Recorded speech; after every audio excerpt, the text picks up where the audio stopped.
All right, we are live on Facebook now, which is awesome. I'm going to go ahead and let Sifu Larry say hi to everyone before we go. Hey! Hi! All right, so he's going to go take care of that, and we are going to take care of you all. Everyone can hear us okay? Let me know. Thumbs up, okay, something. Awesome. Thank you, Catherine. Appreciate it. All right, everyone. Thank you for joining us for our, I think, 8th Enter Shaolin members Q&A that we're now broadcasting also live on Facebook. So people that are members can also check us out there, because maybe some people, missed the webinar, or it's easier for them to get on Facebook. And for non-members to check out what it's like to be a member and learn some good stuff from us as well. So welcome, everyone. Right now I see we have Alan, Albin, Bob, Catherine, Dominic, Ite, Melanie, Raph, Russell, and Terry. So welcome, family.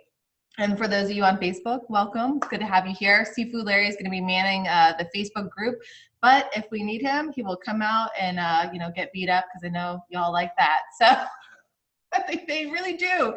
You guys like to see Sifu Larry in pain, which I don't know what that says, but and I'm here too. So if you want to see any women's self-defense specific things, or anything, with someone that's weaker, how they can pull off different stuff with someone stronger, I'm here for that as well. So I don't mind taking some pain for the family as well. What was Larry doing on top of the jong? Just being silly. That's all.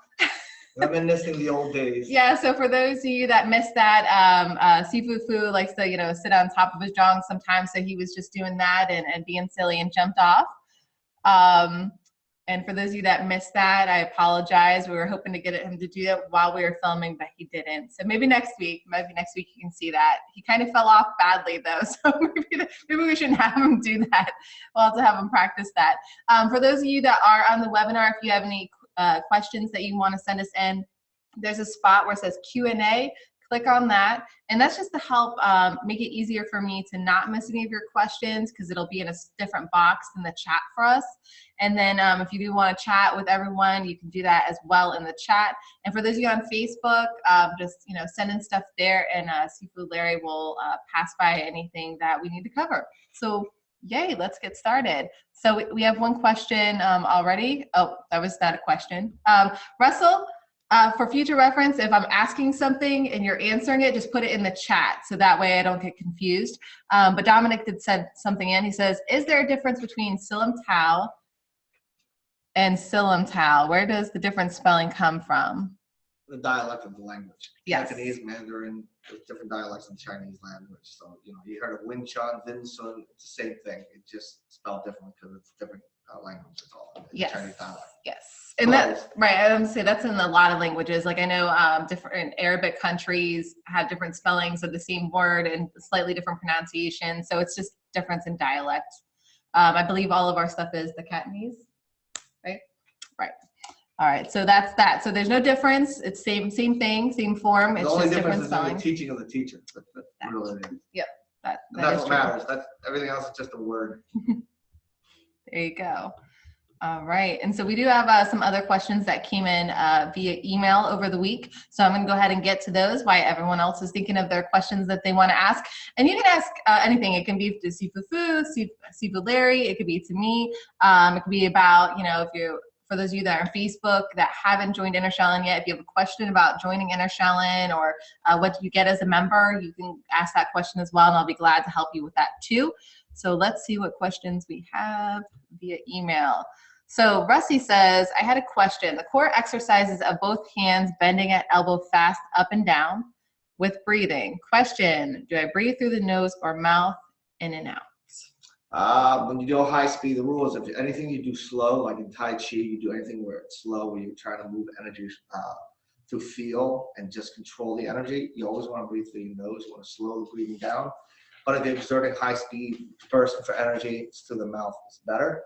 When you do that, because high speed means high energy, so you need a quick return of air and expelling of air. So your mouth is better for that. But if you're doing it through slow breathing exercises to gather energy, to control it and all that stuff, you would do it through your nose. Most time, they tell you to do it through the nose because it's felt there for you for one thing. It slows down the breathing for you for another. But in combat, like I said, you need a lot of energy really quickly. Going through the nose is not fast enough. You're talking about 2 holes that's this big, there's a mouth that's that big. So if you need air quickly, it's better to breathe through your mouth like that than it is through your nose. Okay, especially if you got a stuffed up nose. Absolutely. Yeah, and for future reference, family, like if you are referencing like a specific lesson, if you could let us know the lesson title, that'll be really awesome. So if we do need to reference it, we can always go pull it up real quick, and we can even show it live on the webinar, and you'll be able to see it too. And that would be really cool. So if you can ever give us the title or a link to it when you send in these questions in advance, that'd be fabulous. That will help us help everyone a little bit faster too. Bobby says, can you ask Sifu to show us some integral Zan Zhang? If I minced that, I apologize in advance. Standing meditation exercises, postures, please, for the purpose of gaining fundamental internal strength for health and combat. Okay, I don't know what you mean by Zan Zan, but in terms of exercise for building energy, there's a lot. There's a ton of them. Okay, one of the basics that you want to learn is just the posture itself, okay? And then from there, you can do anything. So the rules that we teach you, highest heaven, lowest earth, is very important.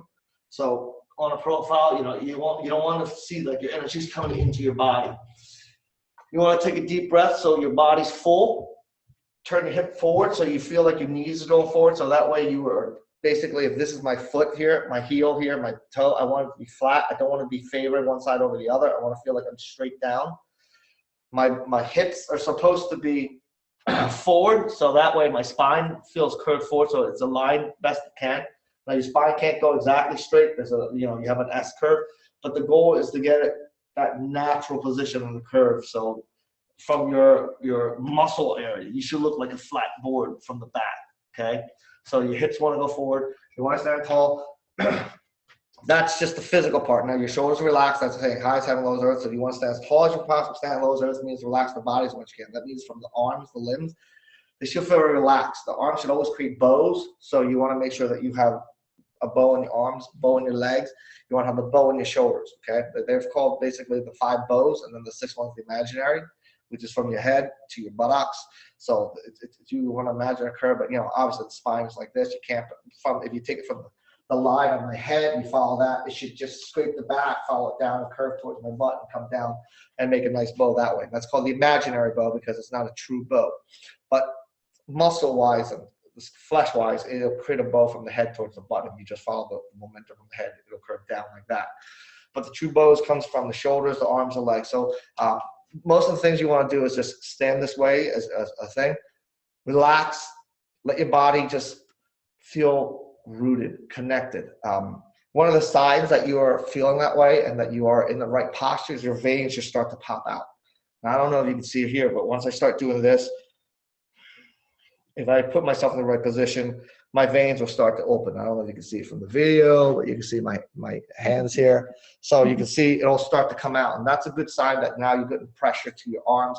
You're going to feel the pressure in your legs. You want to make sure that, like I said, take the posture, right? Make a deep breath. So going from 7 like this, take a deep breath and go. Okay, that'll get your posture up and do this. Now, for anyone who wants to start, the best way I could tell you, the easiest way for beginners is slow movements because it's less error, okay? The best thing I can tell you in the beginning is one of the first things I do is I'm here and I just want to feel my hands. So you got to imagine that your hands this way, okay? Don't do this. That's not properly aligned. That's a aligned wrist right there. So you make sure your hands like this, the bow, okay? And just bring your hands up and imagine the energy coming here to the palm and draw up so it moves up from your side. And then think of pushing something like you're like the wave in the ocean and just draw down. So you want to like inhale up and bring it to the back of the wrist here. And then you're going to take it and you're going to basically draw it towards your palm and bring the fingers down. So you don't want to go like this and draw your fingers up. You want to make sure that it comes down and your fingers come down with it. And you come up, the fingers come up with the back of the wrist. Then when you bring it to your palm, and it's going to come down with it. You'll feel the energy come to your hands, which is very, very good for you. It's very important for you because, without blood, there's no life. Okay, and we heal through our blood. We feed our muscles through our blood. So the idea is we want to open up the veins. We want to open up the body's blood pressure. I don't know if I want to say blood pressure. The pressure in your hands, the flow in your hands and in your legs too. When you do it right, you do many times and you start to feel the connection, you'll feel pulsing, not only in your hands, but you'll feel it in your thighs, you'll feel it in your toes and your feet. So it's a way to feel that connection. You can do it lying down in the bed too. I do that a lot too. Like if I'm about to sleep, I take a deep breath, get my postures right, and I just feel my heart right. I feel my pulse in my heart, my fingers and my legs and my toes and my arms. I can feel it all at once. And that's a state of being totally relaxed and just breathing and feeling your breath. Okay, don't try to feel it. Okay, just let yourself feel it. It's like dancing to music. Don't try to think of the beat because you won't move with it. It comes from the internal, it comes from inside. So doing that will help you feel your energy better, and it'll help you get your flow right and the pressure right, and you'll feel better. You'll feel much better. You'll feel warmer too. If you ever have cold hands, this is the way to one. I won't say this is the way, but this is the one of the ways that will actually get your hands to be very warm. My kids and my wife, whenever they lie next to me, they're like, "Oh my gosh, you're always hot." And I was like, "Thanks." That's what all the girls say. No, well, I was like, "No, it's because I train a lot and I do my energy. I make sure I get the blood to flow in my hands because life is in the blood. So if your blood's flowing through your body, you're feeding your tissues well, your muscles well, your organs well, and in turn, that's going to benefit you in the long run." Awesome. Yeah, I can attest to that too. Like I've always been the type of person where I just have a lot of warm energy off of me, but even more so since I've been practicing my martial arts, it's just like radiating off of me even more. And the girls are always like, "Oh, you're so warm. Can I snuggle up next to you?" Like, I'm like, "I guess. All right." but yeah, it definitely helps with the circulation and building your chi and all that good stuff. So I'm going to answer this one question before it gets lost since it's in the chat. Russell asked, any development on the next seminar? Actually, yes. We were actually going to have an email out at the beginning of the week, but a lot of stuff's been going on. I've been having some personal things going on with my daughter. That is why I'm behind on our customer service. So for those of you that I haven't answered in the past couple of days, I do apologize. I'm in the process of catching up after this webinar with everyone and getting everyone answered and squared away with that. And because of that's going on and a schedule conflict that Sifu has, one seminar that we were going to be doing in August, we're not going to be doing. So that was going to be something we sent out. We were going to see who was available for that one or for the one in Pittsburgh. So right now we just have Pittsburgh, which is in November. The middle of November. I don't have the dates right now, but I will send out an email when we send out the Friday update in regards to that. And we also might see if we can plan another one and see what everyone gravitates more to.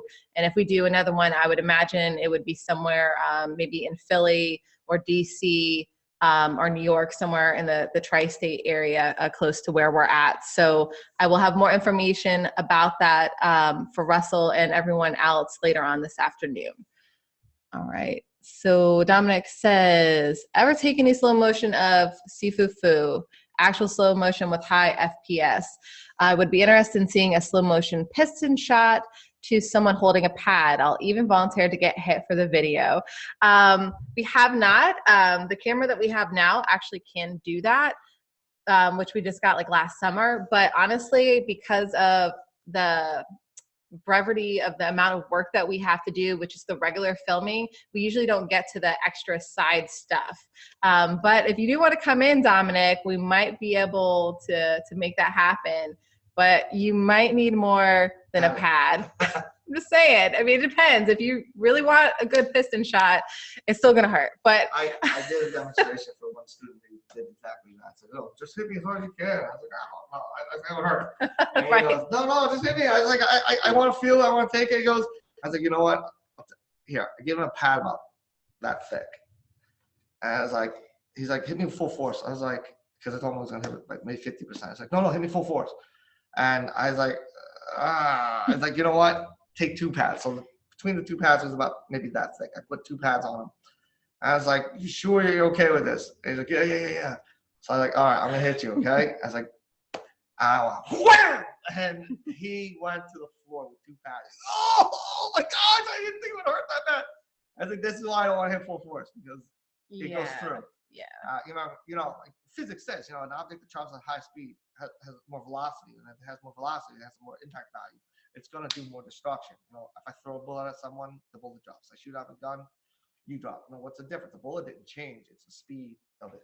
Okay. Right.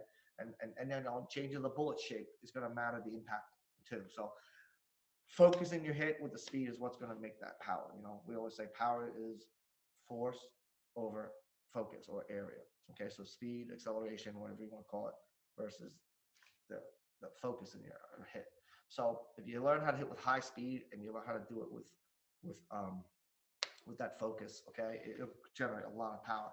Now you say, well, you know, physically, if something is heavier, then it's going to have a natural inertia to go more. Yes, it does, but it takes more energy to do that. So there's a off, you know, sets to everything. There's always a balance to everything. And so the idea is make sure that you're not throwing from your body, because people will do this. That's more mass to move. It takes more energy. So for us, that's why we do it for the 3-proof: shoulder, elbow, wrist, and it's less. And you use your hips to help turn, not your upper body. Your hip is coming from your legs, which comes from the earth, which is what's going to be your force to drive for the power. So those are the physics that you take. You know, can a 100-pound person hurt a 250-pound guy? Yeah. Okay. You know, it takes 3 things to make a good strike. Okay. When to hit, where to hit, and how to hit. Okay. Where to hit, you know, matters. If I hook my finger, put it in your chest, you're like, ouch. I do the same energy in your eye, you'll be screaming your head off. Okay. How to hit. Obviously, if I took my finger, I made an angle like this versus driving straight in, you're gonna have a better impact value on that. So how to hit, and then when to hit is basically the stasis of a person being ready. If you're ready, they'll tense up, you know, and they could take more. But if they're not ready, boom, you hit them when they're not ready, it hurts more. So knowing how to hit quickly, when to hit quickly, and where to hit quickly, those are the things that makes a very, very good effective strike to a person. Absolutely. And I don't know, Sifu Larry, do you want to share your story about when you hit Dave with the phone book? Because this kind of goes along with this the same thing. What's this? Well, Dominic said that he'd be willing to take a piston shot with a phone full book. blast piston shot? Yeah, with slow motion. And I thought, you know, he was sharing a story where he did something similar to a student. You know, this is going back a few years. One of the guys I was training, Sifu was training, he wanted me to hit him. He wanted me to hit him. You know, he wanted to feel what it felt like, and he actually had a piece of wood and a phone book, and he put it up on his chest, and I drove a piston shot into his chest, and I did it once, and he goes, "That's all you have," and kind of gave me like a dirty look. So I relaxed, and I hit him, I guess as hard as I could hit him, and I actually launched him back into a chair, and then he was on the chair, and the chair hit the back of his workbench, and like he kind of got like real pale, and he got like a voice, and he goes, "You ever hit me that hard again, I'll shoot you." And then yeah, so he didn't never let me hit him again after that. So I had Sifu hit me when I first started training with him, and I don't know if he was how hard he hit me. He told me it was like, you know, 0.5%. But I never wanted to get hit ever again. I saw white and I wanted to cry, and I was done with that. Yeah. I had a police officer with a vest, and same thing, you know, we talked about the vest and we talked about the metal plate. And he was like, "Well, would it hurt me? I wore this." I was like, "Listen, it's not like a bullet where the idea is it's gonna spread out when it hits." Okay, a bullet can't accelerate on impact. It only accelerates usually within the barrel, and then it comes out and slows down. Our job is to accelerate upon the impact. So, you know, that's where the difference is. And, you know, obviously bullets metal or not. So there's going to be a much better damage in the bullet. You know, it's going to travel high speed, but we want to have the same kind of effect. I always like to say, you know, our strikes are piercing strikes. Even if you have something in front of you. Now, obviously that's going to take away some of the energy, of course. I'm not going to say it doesn't make a difference. It does.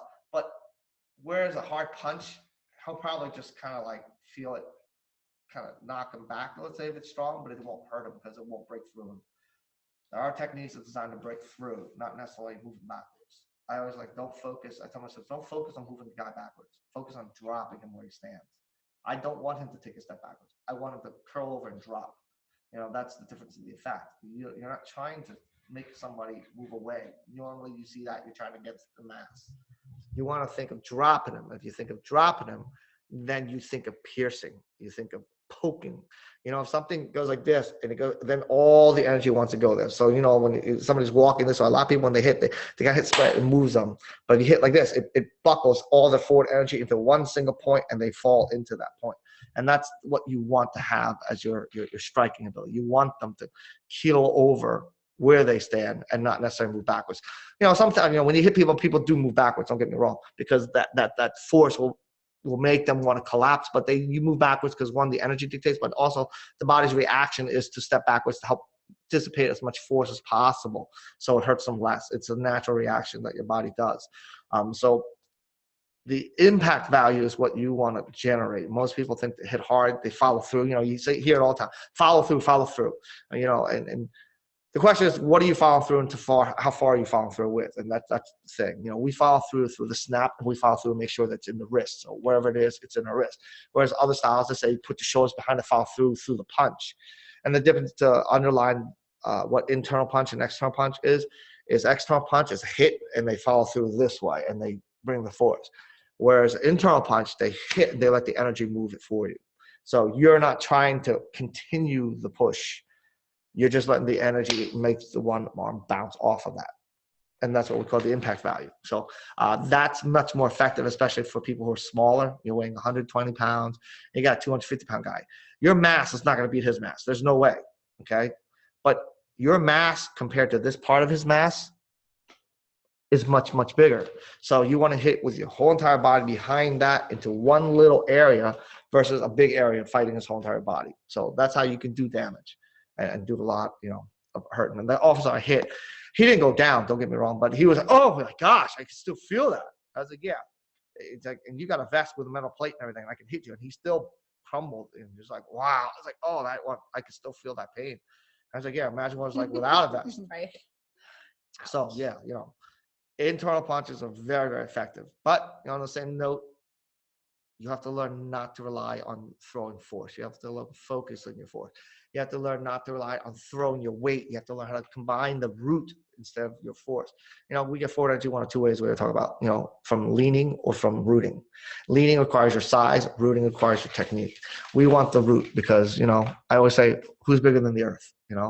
When I root down for every action, it's an equal reaction. So when I root down, the earth's going to push me up. So long as I'm standing on something solid. Now, obviously, if I'm standing on quicksand, that's not going to help because that's not solid enough. I need something solid to stand on. When I push off of that, that's going to give me the energy to move forward that way. Okay. If not, I'm going to have to lean. You definitely have to lean because you got to get energy somehow to go forward. So those were one of the two ways: leaning or rooting. And we want to use root because it gives you more energy. Plus, it doesn't commit you to where you feel like you're losing your balance, you're overshooting. By sinking into the ground, you can follow through and keep going and not feel like you have to fight for your balance. Awesome. Melanie says, when I do Qigong, I can feel my Qi, but can someone else feel your Qi? Yes, we were actually just talking about that with the example of, his family, like, oh, you're so warm, or my daughter and her friend, like, oh, you're warm energy. So I don't know if you've ever gotten any kind of like healing touch massage, like Reiki. You can feel their energy going into you. If you're playing any kind of hands game, especially like push hands and stuff, you can feel the energy of the other person. And I don't know if you've ever done this one thing when you were a kid, but like you'd close your eyes and your friend would like get really close to you and like really slow to see if you can feel it. And the stronger the person's energy, that's their Qi, their Qi leaving their hands. Energy. Oh, I don't know. This is all new to me. So yeah, absolutely. You can feel another person's Qi, and you probably have, and you just didn't even realize that that's what you were feeling. My teacher told me, in terms of energy and Qi, you can see Qi. You can see someone's energy. Like when I watch people, I can see whether they're up or down, whether there's it. I can see when it's connected. You can hear it. Like someone's moving fast and they're hitting the jong or they're moving the air. You can hear the air. You can hear the sound of it. You can feel it, through the contact, and you can smell it. Now, I myself can tell everyone, I don't get the smell. I still have no idea how you smell. Is it their body odor? I have no idea. Maybe. I have no idea. He said you can smell the energy too. And I'm like, okay, I'm not at that level yet. I can see it. I can hear it. I can definitely feel it, but I cannot smell it. I got a stuffed up nose. Maybe that's why, but I don't know. Well, that actually makes sense. Maybe it is a scent thing, because I know, for instance, my ex-husband was bipolar, and when I went to a therapist about when I was talking about we were going through some rough times, and I said, when he's in a manic phase, which their energy and just who they are, even their demeanor, their look completely is different than the person when they're not in a manic phase. I could say I noticed that not just his facial features would change, but his scent, his natural scent would change. So maybe that's, you know, that animals difference. smell energy, you know? Right. You know, they Smell fear, they smell this. So yeah, you can smell. Right. I'm just not there yet. He's just not there. He doesn't have the scent part. I go on the others, you know, to combine my smell. Right. You know, There you go. One sense is taken away, the others are The heightened. other height. Yeah, There you I go. have a good feel, man. I have a good sight, and I can hear it, but I can't smell it. I just can't. All right. So Russell says, if you are ever in the traveling mood, you're welcome to come to Tennessee. There's an Asian festival in Knoxville on August 27th. We would love to. Russell, we're always in a traveling mood. It just really is a matter of income and funds. So I don't know if around the 27th would be good for us, but we will check into that and get back to you. I'll be just getting back. Oh, yeah, you'll be just getting back. So that probably won't be a good time. I mean, you have your daughter's birthday too. So August is kind of hectic, so that probably won't be good. But I'll put that if that's a yearly festival, I'll go ahead and put that on our radar for next year, Russell. So let me copy that let me copy that. It won't let me copy that. So to clarify my question, can the energy generated by Qi be felt outside the body by someone else? Yes. Yes. Mm-hmm. That's what Reiki is. Yep. Healing touch, any kind of healing massage. When I do healing massage, like people can feel like me shooting the energy to the different points on their body that need the healing. So yeah, absolutely. Especially if you hit them, they can feel it. They can definitely heal it. Yeah. Yeah. Definitely. Absolutely. Russell, if you could email me at support@Enter about this Asian festival in Knoxville, I'd appreciate it because it's not letting me copy and paste, and I will follow up with you on that. To answer your question, what does EUSAIMAA stand for? It stands for Eastern United States America International Martial Arts Association. It's a long acronym. So I'm not going to say that 10 times fast. Yeah, don't. But yeah, that's what that stands for our seminar that we go to at Pittsburgh, Dominic. All right, so Dominic says, is there a way to subtract about 8 hours from my one-on-one course timer so I get access to lessons in the morning? No, there's not. There's not. It starts whenever you started the course. So unfortunately, there's no way for us to fix that. It's all taken care of by the software and script. Sorry. I don't know how to help you with that one. It literally, like when you start that first one, that's where it starts the clock ticking for you. So sorry about that, Dominic. I apologize for the inconvenience on that. Raf says, best way to develop the tendons on the legs. The ones we learned on the last seminar seem to involve more development of muscles, but not sure. Hard to tell when the tendons on the legs are activated versus the muscles. You know, muscles and tendons, they're tied together. Okay. You know, the camera is falling on us. Sorry. Tendons connect from muscle to bone. Okay. So it's your enemy. So anytime you use your tendons, you're going to use your muscles. And anytime you use your muscles, you're going to involve your tendons as well. So they both go hand in hand. The difference is you use your muscles to overcome resistant force. You use your tendons more to hold and stabilize. So they do work together. You want to create the muscles to create the action to generate the energy, but you use your tendons to keep the focus and the stabilization between the two. So they are both important, but the tendons is the more important of the two in terms of your focus and the hitting.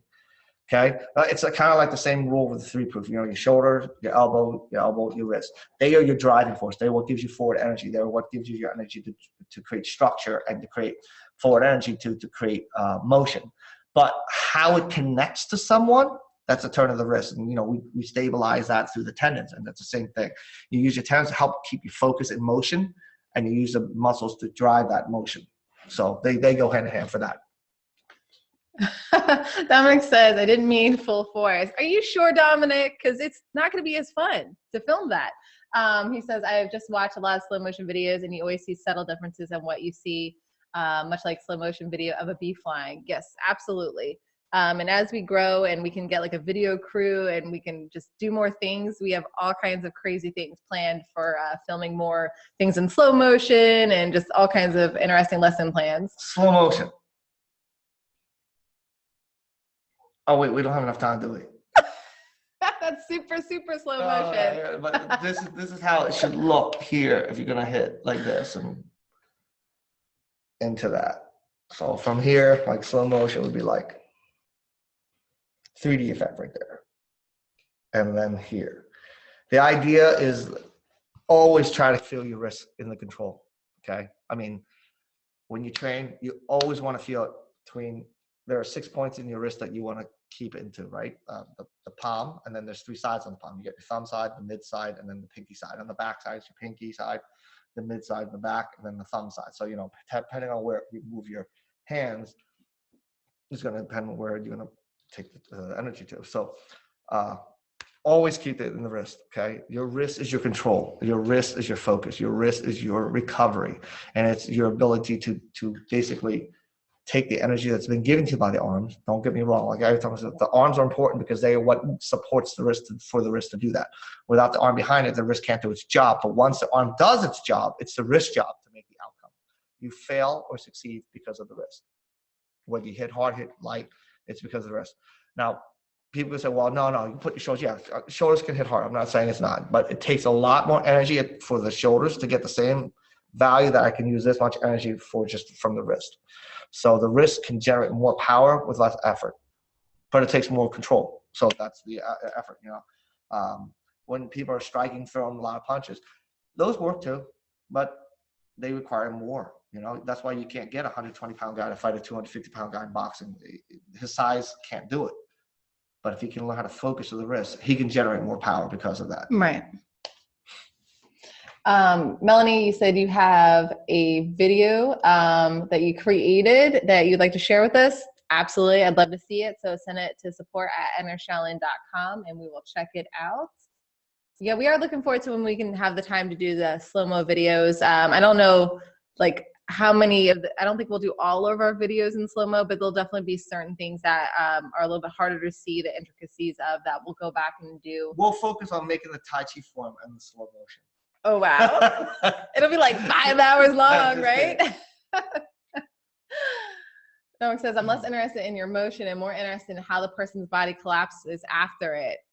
Well, all right. Well, come and then you can feel firsthand.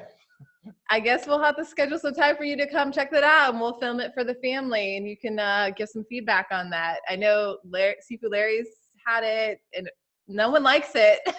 It's not fun. I can promise you. You're not going to be. Well, I don't know. Maybe you're a masochist. You might like it. You might like it. I don't know. So Russell says, in the single push hands exercise, how can I prevent the feeling that I'm leaning too much forward, like knee is past my toes when pushing toward my partner? A couple things. One, change your mindset. Stop thinking about trying to push them, okay? Because that's a common thing. People will play push hands, and their mindset is, I'm good because I can push him. Okay, it's a wrong mindset. Pushing someone's relevant because if you're playing someone who's not good and you throw it, yeah, you feel good. Oh, yeah, I pushed him. But that's only because he stinks.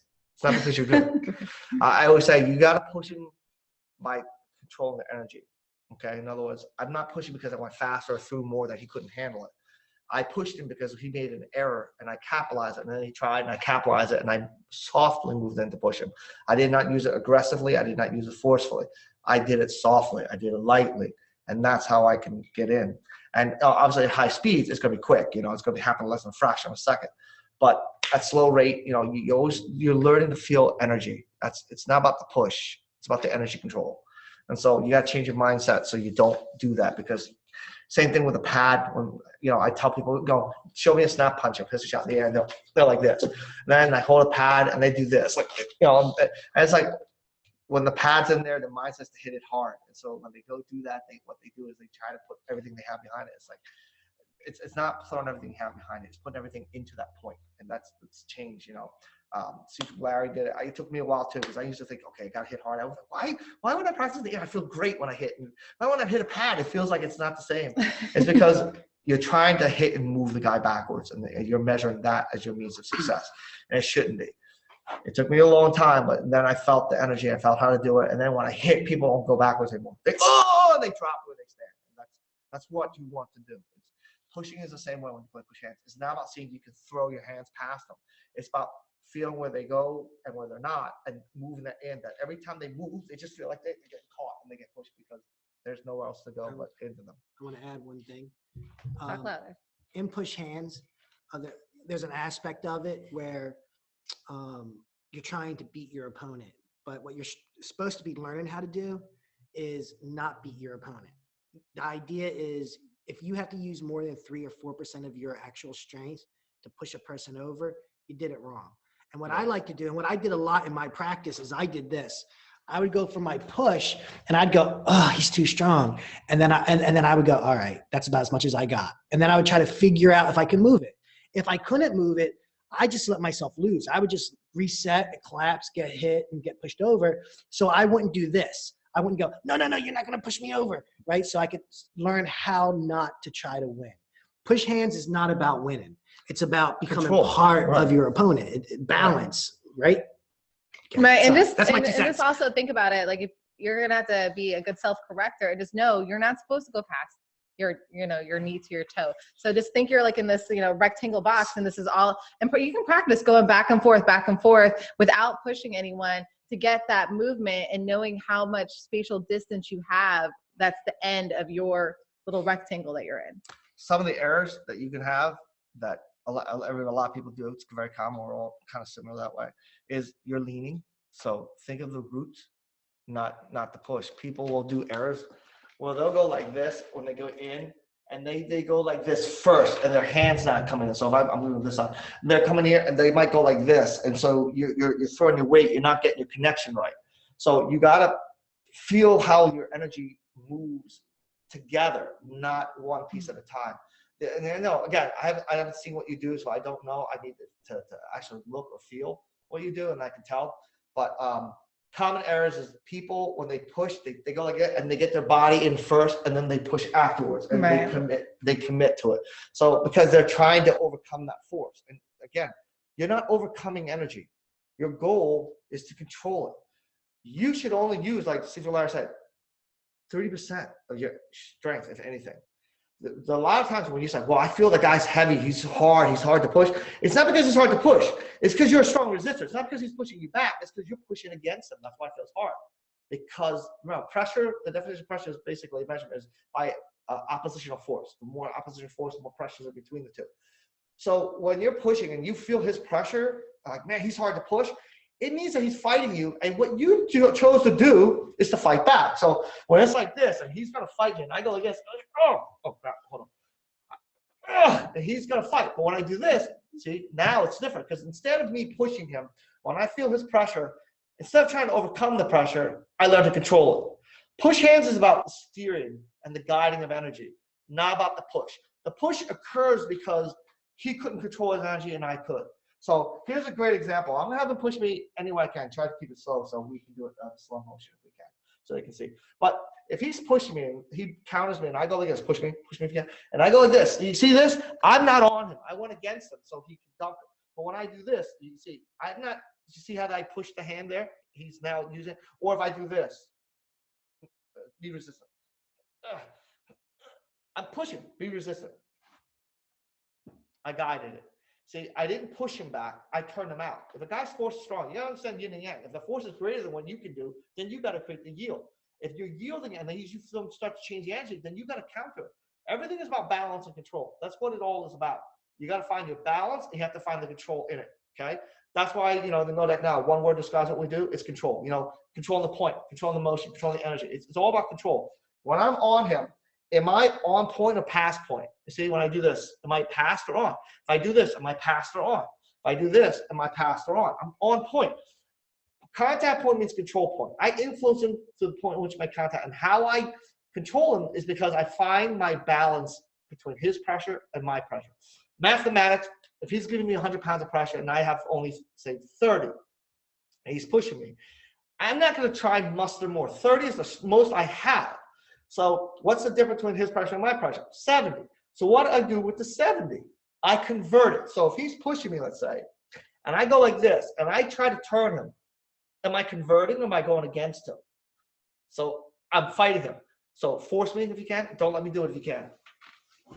Now why is he moving? Because I took the difference and I moved by conversion. And how do you convert? Through forward energy and the torquing of the wrist. That's how you convert energy, okay? So you got to remember that it's not your shoulders. So if you're pushing hands and you feel your shoulders straining, it means you didn't do your 3-proof. It meant you try to use your shoulders to make the control. It's very common. People like to control the wrist to the shoulders. If they don't drive the energy to the elbow and the elbow to the wrist, then the wrist can't turn. Okay? The difference between, I always like the internal and external is like external from here to here, internal from here to here to here. So they're missing the elbow behind it. They'll go from here to this point, and it's the same thing. Watch, you'll see this. Like, yeah, they'll do this, and you can see what I'm doing. I'm doing the same thing. I'm using my shoulders rather boom, boom, boom, boom, and then turn my wrist. I drive my three proof. I'll go from here. So when it's like this, I'll go from here to here, from here to here. So if he pushes me, let's say, I don't do this. See, does that look forward? He does it again. I push forward, and then I can turn the wrist because of that. So you have to do the three proof. You have to do it through the root. If you lean, three proof is nothing. Okay, you got, you know, the rule is shoulder, elbow, wrist, wrist to point, right? The wrist gets its power because of the elbow. Elbow gets its power because of the shoulder. Where does the shoulder get its power from? It gets it from the root. So if you're leaning, you're not rooting. If you're not going to root, then you're going to wind up just throwing. A good practice, I think, is to take your elbow and your knee and your toe, and never let your elbow, knee, and toe pass each other. Yep. Or get your elbow That's what I'm past talking the about, knee. being Yeah. in like a So rectangle when I position. move, you can see, it might be hard to see with the mic there, but you can see my elbow here. And there's lots of ways to play. I mean, when you get good, you can learn to move your hands without your legs. You can learn to move your legs without your hand. You can do a little bit of both. That's all about energy control. It's like kind of like, let's say 3 points here, right? I got my arms, my legs, my waist. It's 3 different numbers. So I can make 3 numbers equal 10. I can do 3, 3, and 4. I can do 2, 1, and 7. So I can mix it how I want. So I could be like this. He pushes me. I won't even move my hand. You see my hand didn't move, but I use my legs and my body for that. You see, he pushes me if he can't push me. So if I'm doing this, so see how I'm going to use my legs. Again, it depends on that. Now, if he pushes me again, now I don't even use my legs because I have to control the hands. Or I do a little bit of both. And again, that's going to come up to your skill level. That's going to come down to what you can do. So see, he just countered me there, and I just felt it, and I countered him. So he's going to counter me, I counter him. And it comes down to who's skilled at that. And it comes down to how sensitive you are to feel an energy change. But then that's only stage 1. That's recognition. Then there's capitalization, which is your technique. How's your technique going to capitalize? Okay, because I could feel, let's say I feel him counter me. I can feel him revving up. And my technique is bad, okay? We talked about the 3 legs of training, the physical, the technique, and the sensitivity. You know, I talked about it before. Technique is very important. It's what links your physical and your sensitivity. Your sensitivity feels something, but it's your technique that deals with it. And how your technique deals with it is your physicality. You know, the faster your muscles can twitch and torque and this and that, it's going to create your speed and response. But your technique is going to tell you how well it is or how bad it is because of the way you perform it. So technique is important. So if you ever feel your shoulders hurting, you're using your shoulders. You're not doing the 3 proof. A little thing like this, if I'm going like this and I feel my shoulders, okay, and just lock up yourself. Okay. So, okay, and you have a partner, just go like this. Okay, shoulder, elbow, wrist, and then I'm going to turn it. If you do that, you'll naturally, if you do that, if you go shoulder, elbow, wrist, you're going to see this natural movement. It's going to happen because that's the energy moving forward. So I train a student of mine, and whenever we go under sparring and he gets pressured, one of the funny things he does is like he gets caught, right? And I say, push me. Okay, wait. And he goes, he does that. And he gets it because the technique is that. But he'll do this. Oh, wait. And it works. And he's just like, wow. I got to remember to do that without telling myself. Shoulder, elbow, wrist to point. That's a 3 proof. 3 proof is full proof, okay? So make sure that you're doing that. If you're feeling your shoulders, you're not doing the 3 proof. If you're feeling pressure increase, you're fighting him.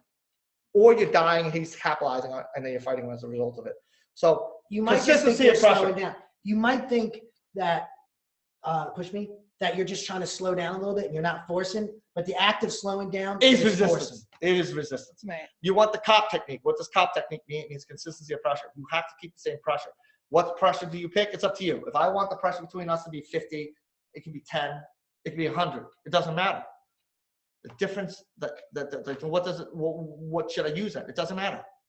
The difference is it has to be consistent. If I pick 10, it's going to stay 10 throughout the whole entire push. It stays 10. If I want it to be 100, it's going to be 100. Oh, you didn't push it. It's going to be 100 throughout.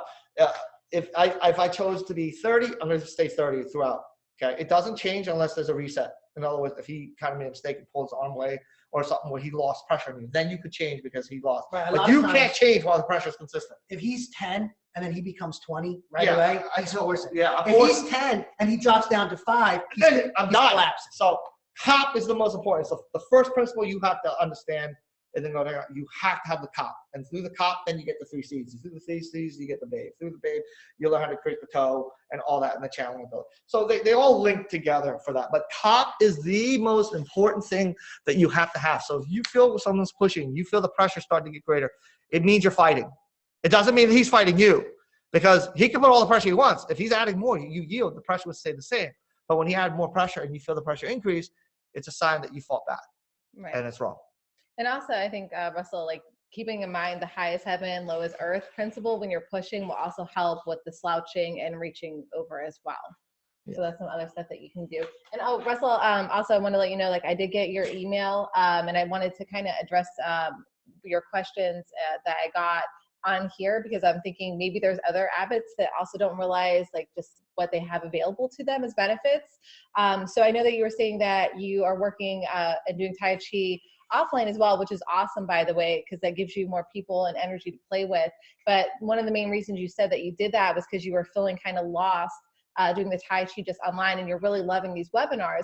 Well, the good thing about being an abbot is besides these webinars, you also can send in videos for critique, which will help you obviously become better, because you get a voiceover. I don't know if you've seen any of the member critiques we did before, but I definitely will send you a link after this to follow up with you, so you can go and look at them. We'll do a voiceover over the video you send. And then on top of that, you get a video showing you the physical corrections too. So just because you're online with us, you're not alone. So not only that, but under each lesson, if you're having a problem with the lesson, if you comment under there, generally it'll be a written text back that we'll send you. But if it's something more complicated, we'll actually do a video comment response back too. So just because you're working with us online doesn't mean that you're still alone or that you got to figure things out on your own. There's these webinars, as you know, but there's also many other things that you could do. And if you ever want to have like a private one-on-one via the same platform we do these webinars, which you would get a recording of, you can schedule one of those too on top of all that stuff at entershaolin.com/schedule. And they're really affordable rates if you want to get some extra like private training from us one-on-one. But I would highly suggest before you do that, start using the Abbott benefits you already have included in your membership. And that might be more than enough to help you take your skill set next level. Let's see here. Where in the Enter Shaolin website are the videos on push hands? That would be under the Tai Chi section, right, Sifu Larry? I'm sorry, what? Push hands? That would be under our Tai Chi section, right? Yes. Okay. Under sensitivity, Melanie. All right, good question, Melanie. Alvin says, hello family. There's a recent video floating around online about a Tai Chi master fighting an MMA fighter. How do you feel about traditional styles against MMA? Okay, it comes down to the individual. I don't know who the guy was. I don't know any of them. So I did see the video. The Tai Chi guy, I don't know if he did it for the health and thought he was a fighter, or he fought by playing push hands and thought that he was good because he could push hands. Push hands is sensitivity. You know, combat is different. It requires sensitivity in terms of feeling connection. But to me, I saw the video. He didn't really do Tai Chi. He looked like he was doing mantis. And what people claim and what people are two different things. You know, I've seen videos where they had MMA guy fight a kung fu master, and you see he does nothing kung fu. He stands there and does this, and I was like, that's not traditional kung fu either. Right. Yeah. So, you know, people can make a title and make a claim, but that doesn't mean it's true that that's who they really are. And again, I don't know who the guy is. I can't answer. That's the bad part about the internet. Anyone can be a self-proclaimed master at anything. Yeah, there's videos out there where there's people who claim to be black belt jiu-jitsu, and there are people out there who try to show them the fraud, and they try to fight these guys who are teachers who claim to be black belts, and they're not at all. So, I mean, everybody can say anything. I can't answer it for it because I don't know the guys.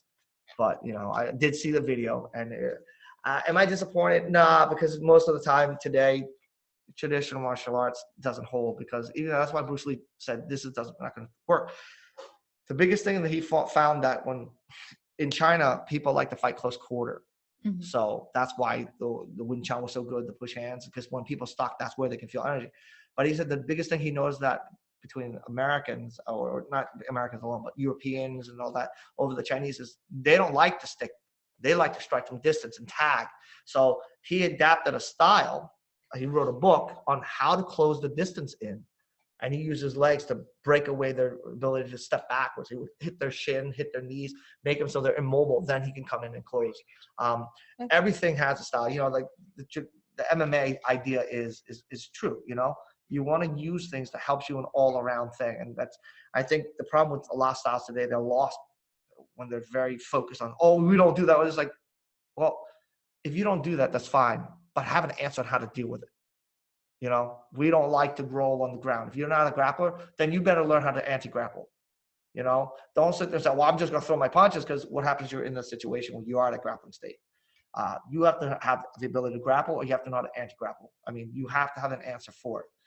If you don't, well, then your system is not complete the way it should be. Because, you know, that's why Ngo Dac's good. Ngo Dac Na is good, because it's about energy. It can go to any level, from the striking to mid to close, because it's all about energy. No matter what distance you play, no matter what it is, there is energy. They have to have energy to hurt you, and that's about learning how to control that energy on point. And that's the advantage. And again, like I said, Tai Chi guy, I can't answer for him. I can't answer for the MMA guy. I don't even know. I heard stories about how it happened. The Tai Chi guy was mocking the MMA guy, and the MMA guy, and then got the scuffle, and they agreed to fight, you know, stuff like that. So, I mean, that's all I heard. I don't know if it's true. I can't say if it's true or not. That's just what people are telling me. But as far as against style, like, at the end of the day, I can't say, oh, well, Wing Chun sucks because that Wing Chun dude went up against that MMA guy. Now MMA is better. It's all about the individual. Like, I don't know what either one of them know or what their strengths or weaknesses are. So you can't really look down on a style just because one person screwed up something. Yeah, I saw a boxer beat an MMA guy. Right. I saw a video of an MMA guy come at this boxer guy. He got the first punch on the boxer. The boxer fell back, went towards the cage. And the MMA guy kind of just start bum rushing and started hitting. The boxer managed to step backwards, avoid the first punch, and he just swung. And he got that hit on him, and he knocked the guy out from that. Yes. And they said it's a very, very difficult thing. So everybody, you know, one day, you know, everybody has their day. I was going to say, there's always going to be someone better than you. And everybody, somebody who can't be beat, everyone says they can be beat. They can just have that day. Mike Tyson at the time said he can't be beat, but Buster Douglas beat him.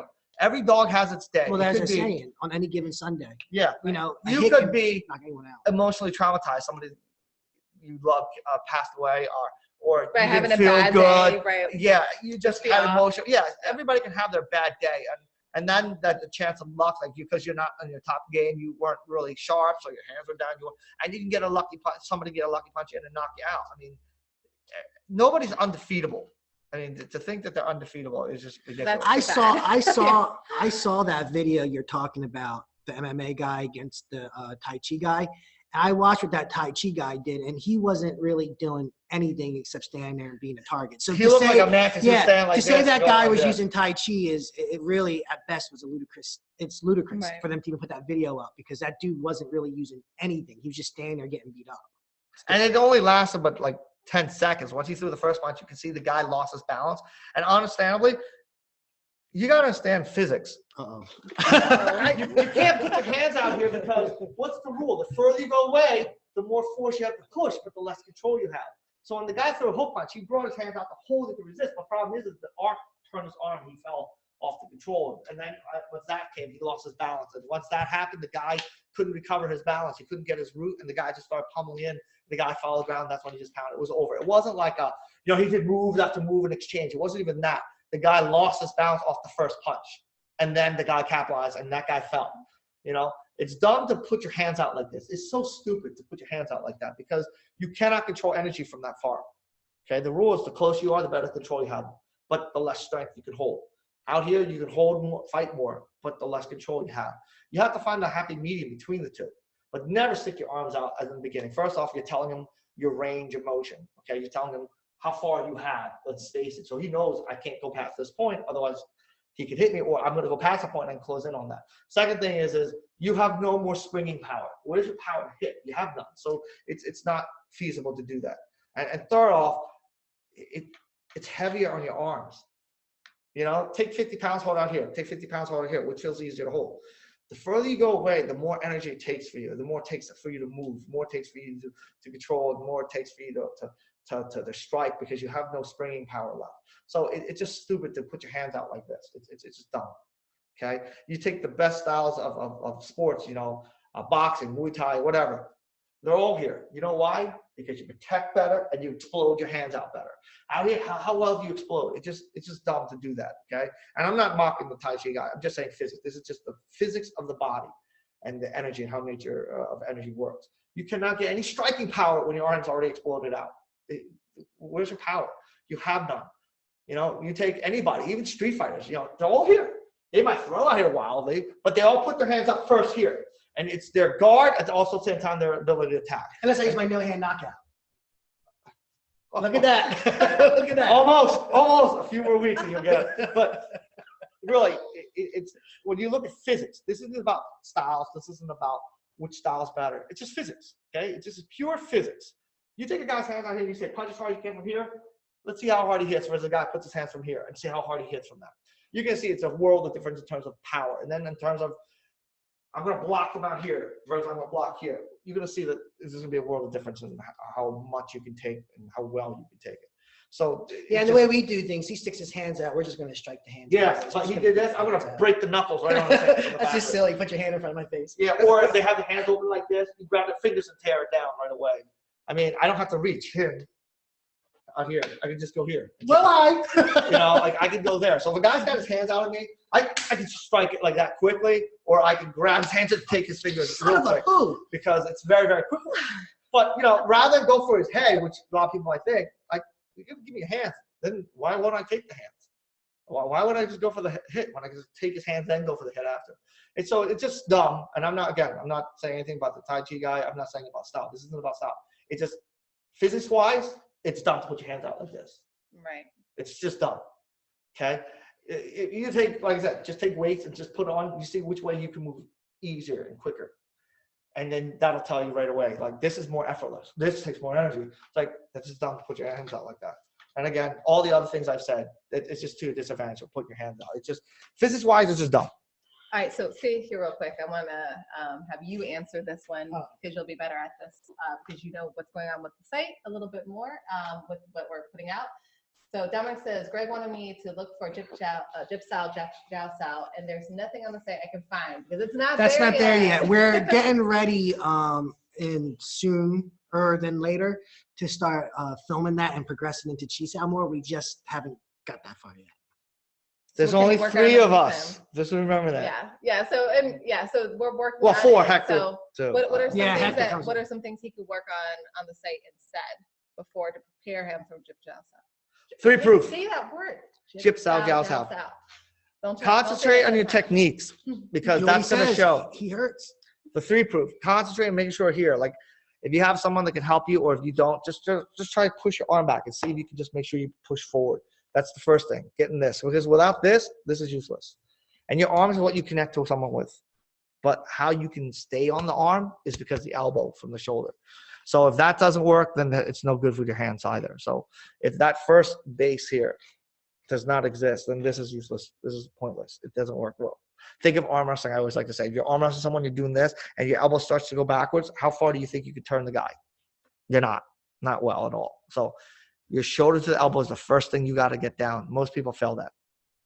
Okay. One of the things I do with my students when we do like sparring and stuff like that, or if I go like this, he's punching me, let's say, and I go like this, let's say I push into him, and he goes and he turns my energy, right? Okay. So he's doing it good. Now push your arm slowly and then bring it backwards a little bit. I'll do this and go, grab me though. Grab me. So if I can push that into his shoulder, that means that he doesn't have a base. And if that happens, then he can't do that. But if he keeps the base here, he'll grab me easily.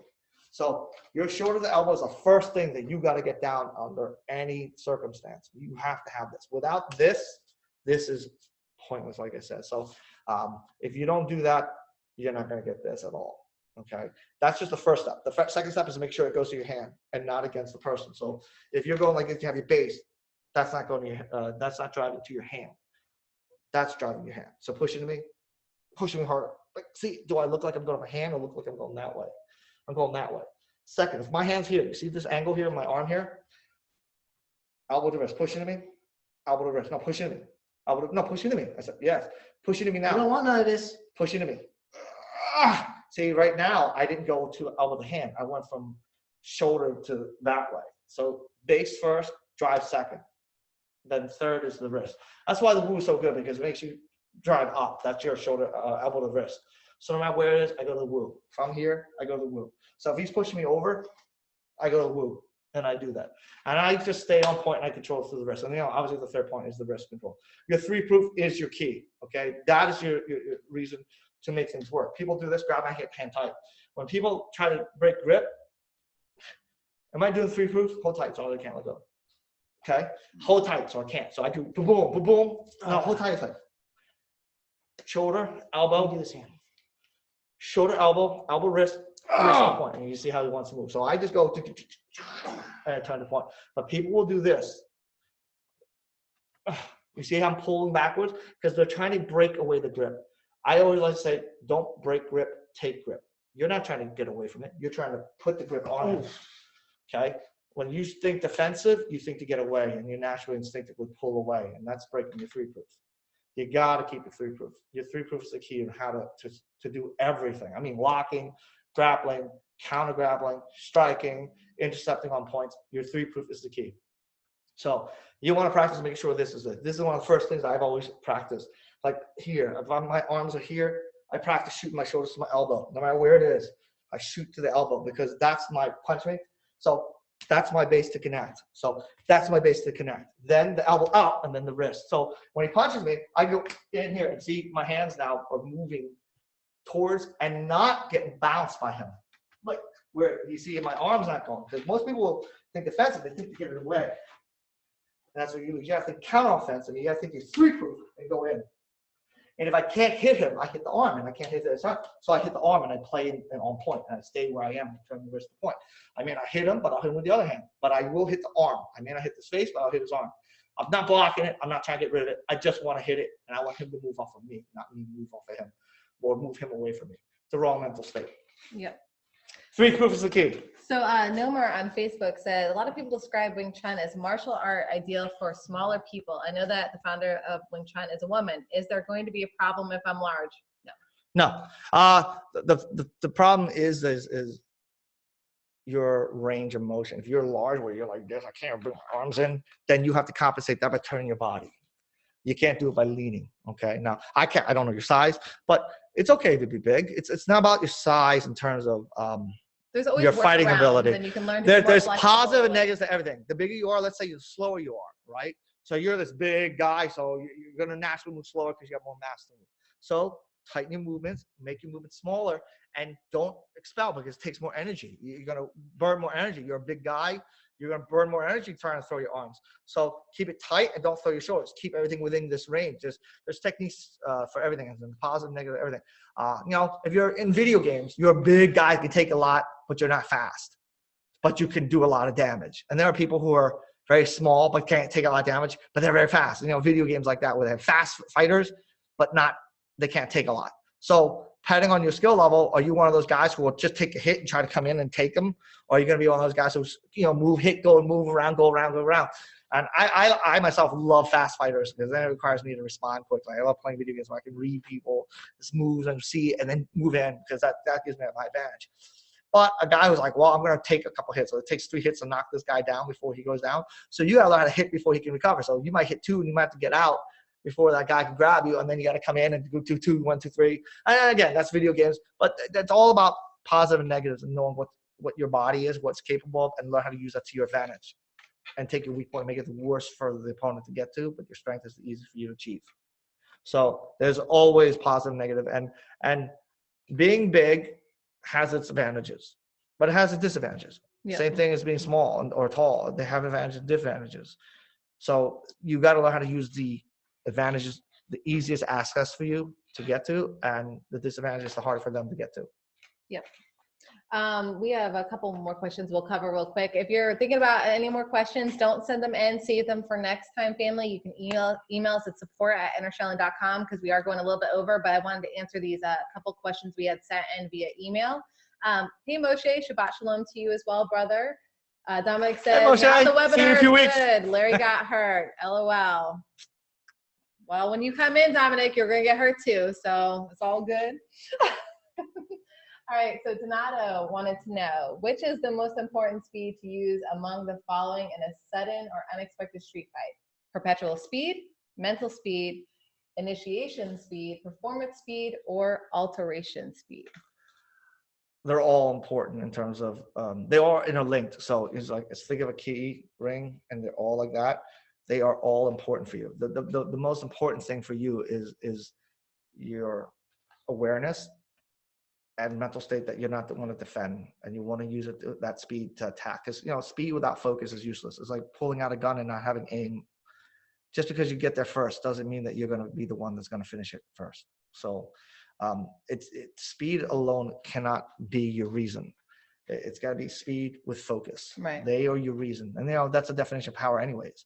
You can be the first one mentally, physically, like you can answer someone's question, but if you answer it wrong, it's not going to help you, right? Right. You can be the first to throw a punch, but if you scrape them rather than land, it's no good either. Again, you got to have your focus behind that. To say speed alone is the thing. No. So it's a combination. Yeah, a bullet's only dangerous if it's in its path. If the guy can't aim and hit you, it's pointless, right?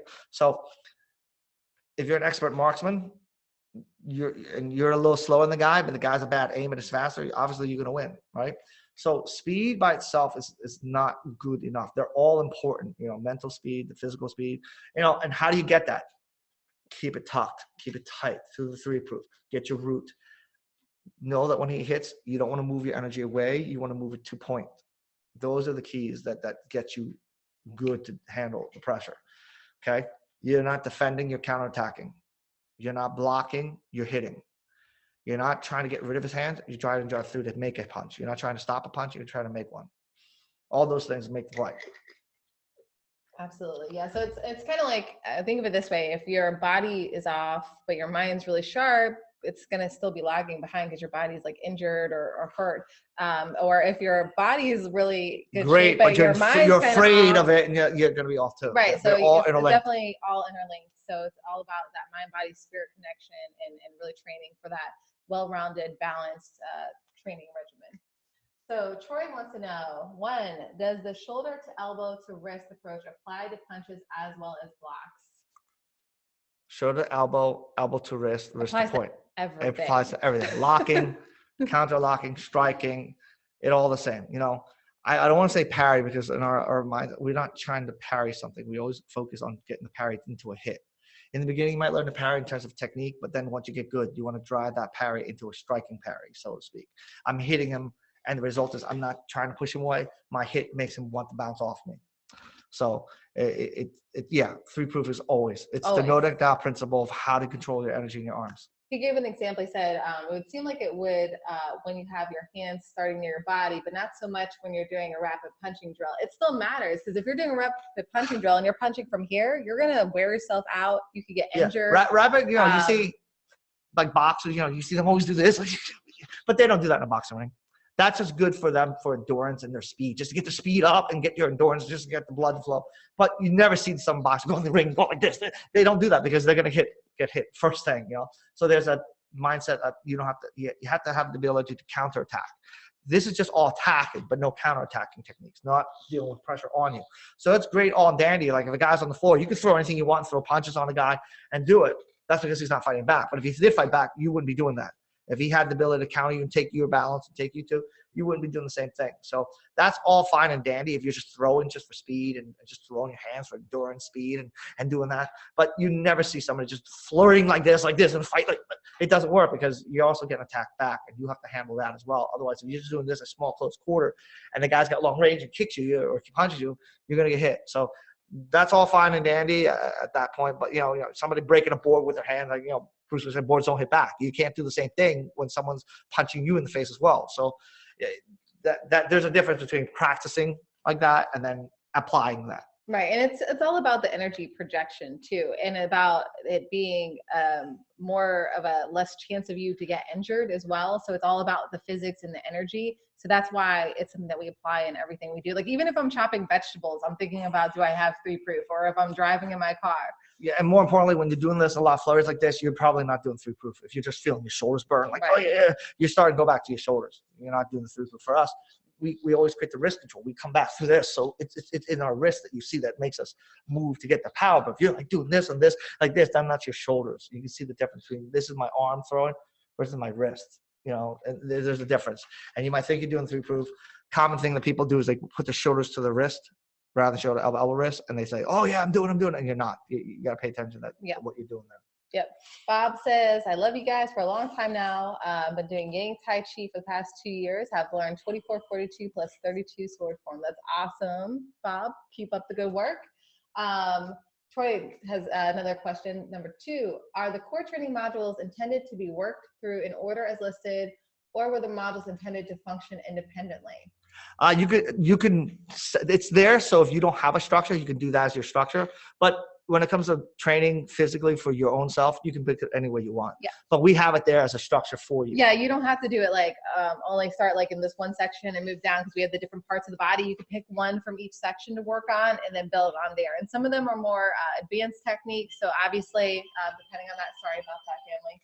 I have to keep my phone on in case my daughter's school calls, so I apologize about that interruption. But yeah, so you can mix and match it all you want. I wouldn't go from point A to point B, because you'd be working on like just one part of the body for a very, very, very, very long time and never get into the other part. And we'd rather you be more balanced. So definitely pick and choose like maybe 1 or 2 exercises from each section to work on. And you could also do the monthly core trainings too if you want. We have that. That's there for you for that reason. We did that. And then he had a suggestion, by the way, here's a suggestion for down the road. It would be awesome if there's some cross-referencing and links between the related videos. That is actually on our many, many long to-do list of things to do. It's just a matter of having the time for us to go through the hundreds of videos that we have and to interlink them. But it is something that we have as our site improvement list. Remember, we're only 3 people, and it's actually 2 people. It's Sifu Larry, and he's just the star. I'm He's just the grunt that does the physical work. They are the scenes behind the background, doing all the things that you see on the site that makes it so great. So I take no credit in that. He's our movie star. We call him our movie star. So, all right.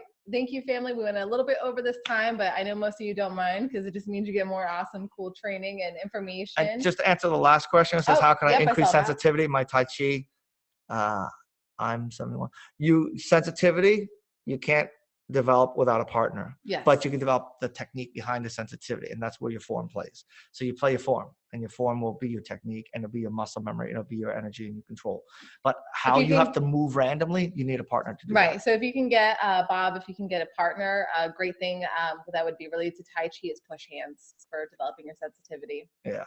Okay. The difference between practice alone and the partner is having a partner is a random energy movement. Mm-hmm.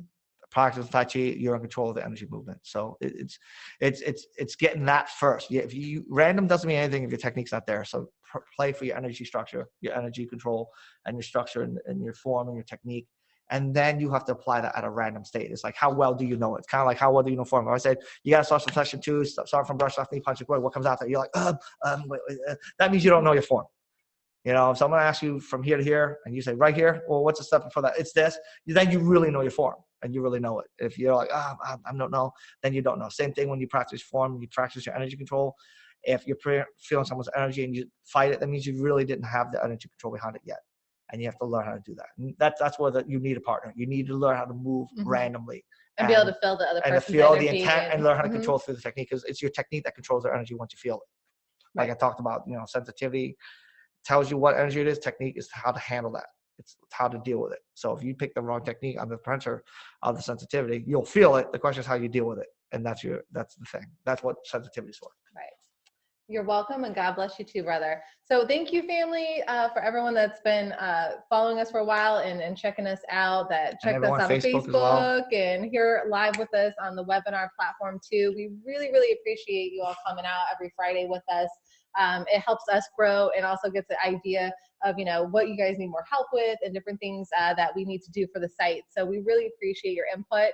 And if you're not already part of Enter Shaolin and you're watching this, you can check out our free ebook and 5-day video series at entershaolin.com/ebook. Or if you're ready to join and you haven't joined yet, you can go to entershaolin.com/join. We do these every Friday, weather permitting. So we've only missed one so far, and God willing, we won't miss any more for a very, very long time. But we're here for our people. We have a comment section under each video lesson. You can always reach us at support@entershaolin.com. You can also give us a call at 1-844-9-KUNG-FU.